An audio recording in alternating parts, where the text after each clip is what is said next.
Our addiction to these Android TV boxes continues, and today we have the TOX3 Media TV box for Android. It comes with the device, it comes with an antenna for the Wi-Fi, comes with a user manual, remote control, HDMI cable, and a power supply. It is a very simple user manual, but it gets the job done. Basic infrared remote control. It's the standard HDMI cable.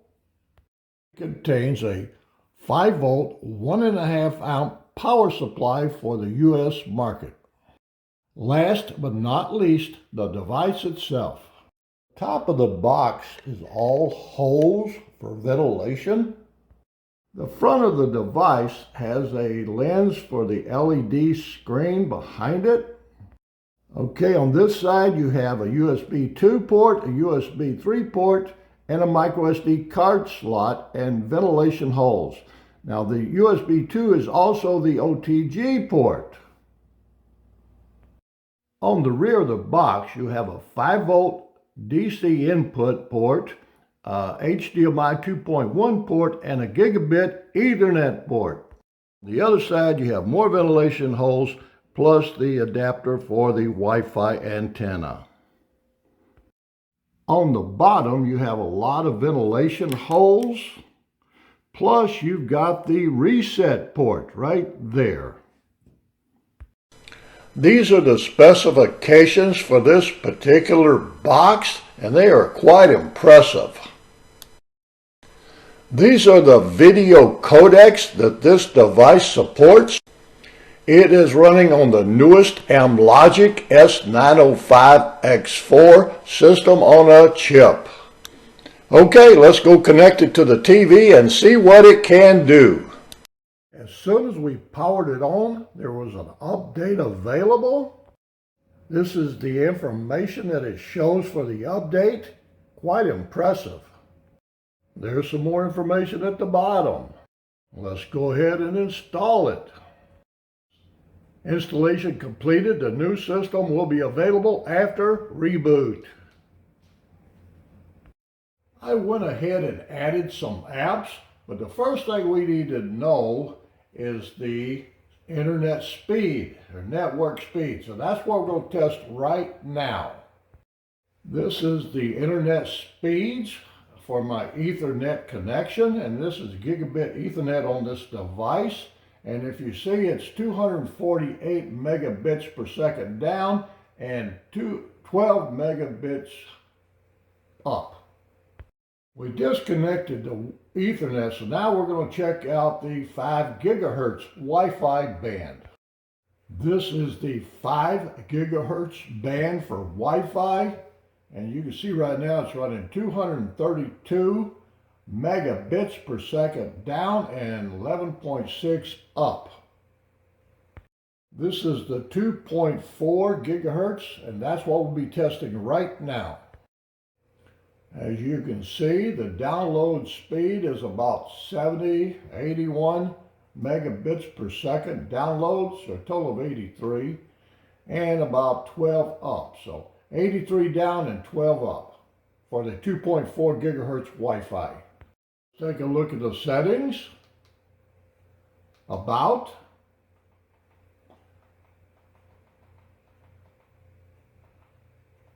That's the information about. Date and time, there's not much there. Language, you have a whole bunch of different languages. Inputs and devices. CEC control, turn off TV, and volume control, but I do not use those. Okay, here you have the button manager, so you can add buttons or whatever you wish to do. Button manager. Here's the mouse settings. Now I use a air mouse, a wireless air mouse, so some of these may come in handy, but that's the setting there. This is the most important settings right here, display and sound. Resolution, let's take a look. These are all the different resolutions that this device is capable of. Color, here you have a 10-bit YCBCR420 10-bit. HDR policy. Now this is always HDR, adaptive HDR. So what that means is when I play a video that is encoded in HDR format, it will switch this device to HDR. That's a good setting. If there's a need to adjust the position of the screen, which I've never run into that, there's a setting for that. Here's the orientation, landscape, you got portrait, landscape reverse, portrait reverse. Here's orientation policy, which I've never used. This is a very important setting right here, the automatic frame rate, which you don't see on very many of these inexpensive devices. Automatic frame rate off, switch frame rate only, or frame rate and resolution. So that's what I'm doing right there. List of application for which automatic frame rate will work. Now, a lot of your videos are created in 24 frames per second instead of 60. So this will automatically switch to the proper frame rate and resolution. So it looks like all of my devices that I have will do that. Oh, we got to turn Kodi on. That's one of our main ones right there. So that's it right there. This is delay of returning display settings in seconds, useful for IPTV. You got 0, 1, 2, 3, 4 seconds. So we don't have any delay on that. Now let's take a look at the sound settings and see what this thing can do. Okay, select the formats. Now this device is capable of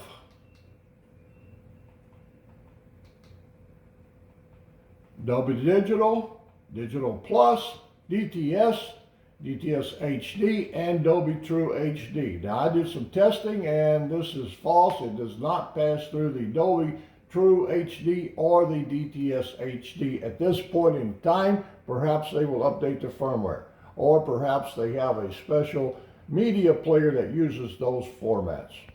Here's another interesting system bars. Okay, if you notice in the top right hand corner, I'm showing 49 degrees centigrade on this device, so it's got a lot of cooling on it. Show status bar, that's the one up above. Disappeared. All right, come back. Show navigation bar, that's the one at the bottom. I don't use that one. Allow swipes for showing bars. That's when you use an air mouse, you can bring them in or out. Hardware monitor. This is where you select network usage, IP address, MAC address, but I want to show the CPU temperature. CPU frequency, that pops it up there. So it's not running very fast right now. CPU load, not very bad. Load RAM.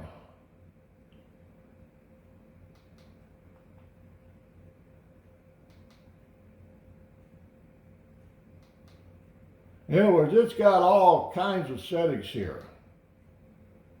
PCM stereo, that's a nice one there. We'll check that. We'll leave that one set up there.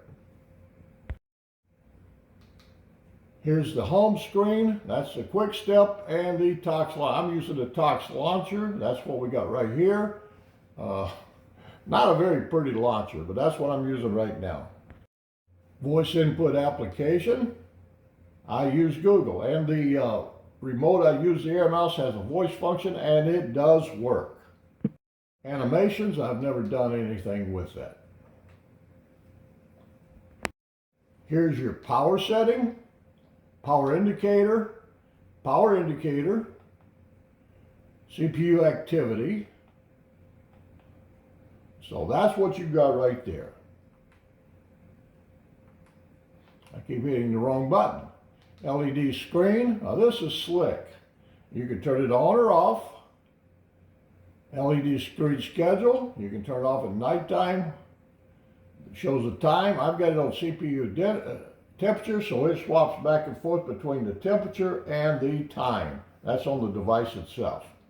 And display mode. So, and the duration, every 5 seconds, it switches between temperature and time, and that can be altered. Okay, I set it up to photos, when to start, 1 hour of activity. So let's go start now and see what it does. Okay, that's our screensaver that just took off. Here's the energy saver. 15 minutes, blah, blah, blah, all the way down to 24 hours and never. So I never turn the display off except manually by my remote control. Okay, here's the power key and timer action. Sleep, hibernation, or shut down or reboot. So we're going to have it set for sleep. Okay, if the box is sleeping, we can wake it up from motion from a mouse or whatever. I normally do not put that on. And maximum performance mode. Lock the GPU and CPU at highest speed. We don't do that either. Check the storage on this puppy. Okay, so internally you have 4 gigabytes of internal RAM and 32 gigabytes of storage, but it actually is 27 gigabytes, so that's pretty decent. And also you got a Samba file server, NFS client, and CIS client. So that is slick.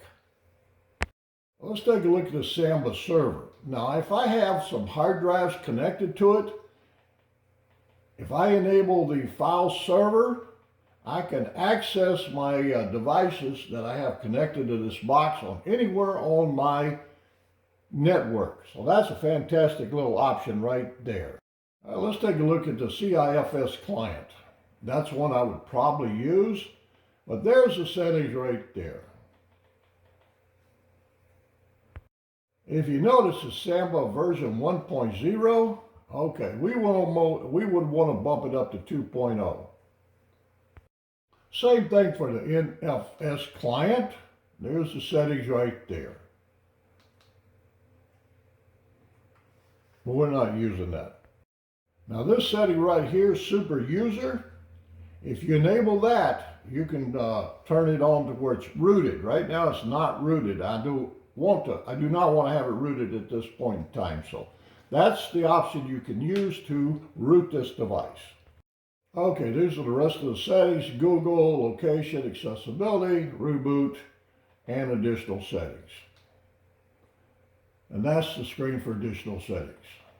And right now I'm just using the stock remote that came with it. I'm not using an air mouse at this point in time. Okay, we're going to check it for roots. If it's rooted, I have to use an air mouse now. So our root X is not a problem. So it is not rooted, which is good. All right, now let's take a look at the hardware. We're using that app. Device Info Hardware. And it's a TOX3, that's the name of the box. Resolution is 2160 by 3840, Amlogic, Android 11. The system on the chip is Amlogic, using 4 cores of Cortex A55. And it supports 64-bit. That's the information on that. System. Now if you notice, the builder says Yugos at UGPC. So apparently this firmware is from Yugos. Now Yugos is a granddaddy of these Android boxes going back about 10 years. They were one of the predecessors of these boxes, and they're well known for their excellent software, firmware. Here's the screen information. If you notice the modes, you got 1280 by 720 at 60 hertz. Blah, blah, blah. You got them all the way down. So that's a fantastic deal right there. And right now we're running at 1920 by 1080. Okay, this is the information on the memory. If you notice the RAM, it's got 3753. And then internal, you got 25 gigabytes. So that's what you've got right there. There's your thermal readings. And it has those sensors. These are the apps.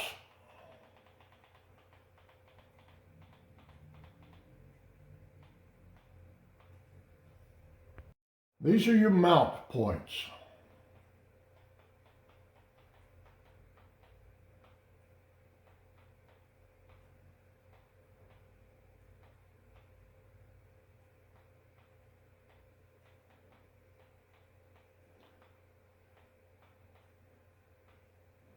That's a lot of them. Way beyond my comprehension. And here's the partition table. Again, this is way beyond my comprehension.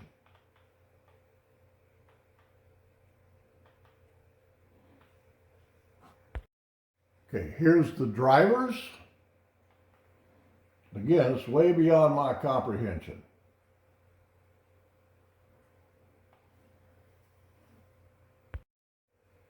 Bluetooth, input, and codecs.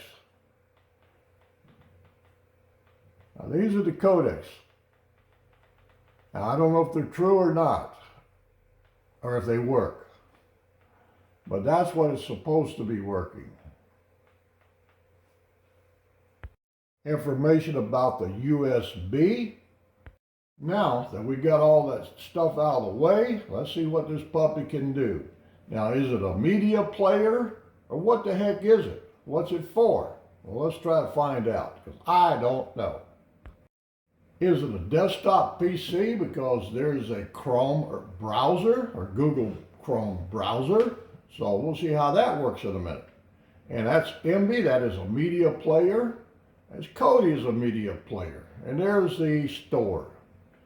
And Tubi is a media player, and of course YouTube. So we're going to check all those out and see what they can do. All right, let's open up the Google Chrome browser and see what it looks like. This is the Air Mouse that I'm using right now, and it is a fantastic little device for $8.63. So if you're going to use this browser, you're definitely going to need an Air Mouse, and that's that little mouse right there. So that's one web page on the Google Chrome browser.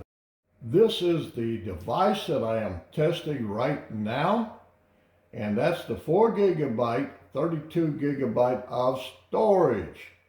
And that is $59 with free shipping for 60 bucks. Now this is a fantastic little box right here. And if you still notice up at the top right hand corner, 58 degrees centigrade, because we have not done anything yet to raise the temperature. I guess most people would want to check out YouTube, so let's take a look at that. Let's see if we got some 4K video HDR videos. We'll do a search for that. Okay, this shows that it's playing at 2160p, 60 frames per second, and it's using HDR10. So that's the YouTube video, and that's what it is right there.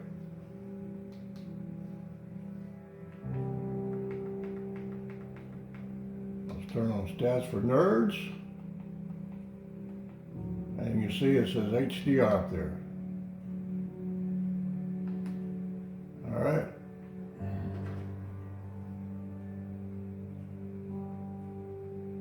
And there's the Stats for Nerds. Outstanding video quality, outstanding. Now if you look at the top right hand corner up there, it's 67 degrees centigrade. Outstanding quality. Now that, if you notice, that's an AV1 video codec. So that's the newest codec right there, the AV1. But that is an outstanding video quality. Look at that. I'm looking at 4K HDR, but when you're looking on the YouTube video, you're only looking at 1080p, so you don't get the full benefit of this HDR video. Amazing. Okay, next we're going to take Kodi for a spin. And that's Kodi right there. Didn't take long to boot up.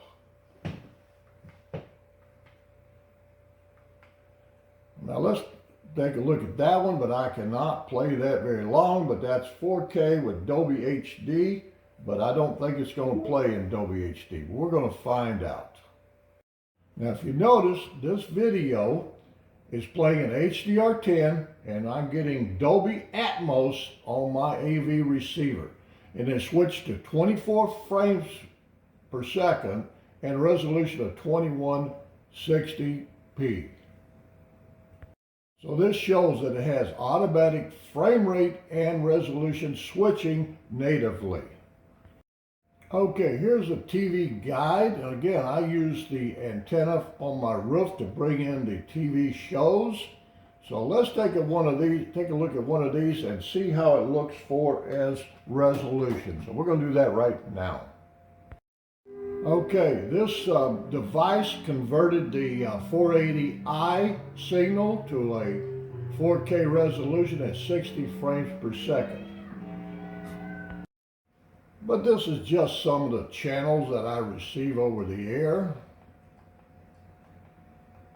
And I use TV head-in server for my DVR. Anyway, that's that. I tried to play Tubi, but it said no digital rights available, so it cannot play it. So no DRM for that device, for that app. This is my Easy Viz app that shows some of my outside cameras. So that's from the outside cameras. This is a photo app that runs on my Synology Nest that I store all my home videos and photos on. So I'll show you that now. Okay, these are some of the videos that I took when I visited my brother in Florida last week. But it is a pretty slick app. And what it does, any video or picture I take on my phone, no matter where I'm at in the world, as long as I've got internet access, it uploads those pictures or videos that I took on my phone straight to my NAS in my house. So this is a pretty slick little app. Okay, let's go ahead and change the home screen. We'll change it to this one. And then we'll reboot and see how that works. Again, all I have to do is hold the power off button and depress it for a second, and this screen pops up. So I'll go ahead and restart it.